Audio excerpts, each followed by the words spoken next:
પંચમહાલના ગોધરા, હાલોલ અને શહેરામાં ભેદી વાયરસને કારણે 3 બાળકોના મોતથી પ્રશાસન દોડતું થયું છે।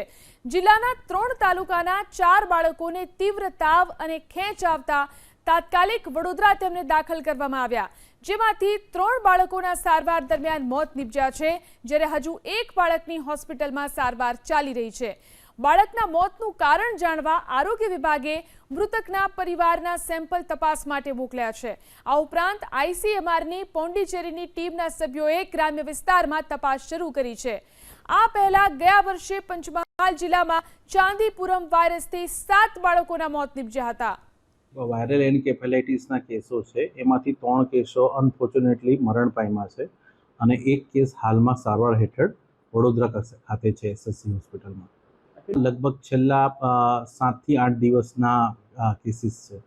આ ટીમો જે આપણે ભૂતકાળમાં ઘોઘંબા તાલુકામાં કેસીસ થયેલા હતા અને હાલમાં જે ગોધરા તાલુકાના શાપા પીએસસી વિસ્તારમાં થયેલા હતા, તો આ લોકો ઘોઘંબા અને શાપા પીએસસી વિસ્તારમાં તેમજ શહેરા તાલુકામાં કામ કરી રહી છે।